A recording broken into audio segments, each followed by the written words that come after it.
Слышишь ли ты голос Божий? Нежно для тебя звучит. У дверей стоит прохожий,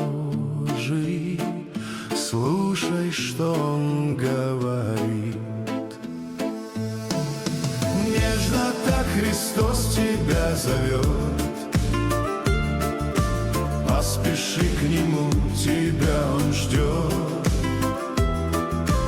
О, приди к Нему скорей.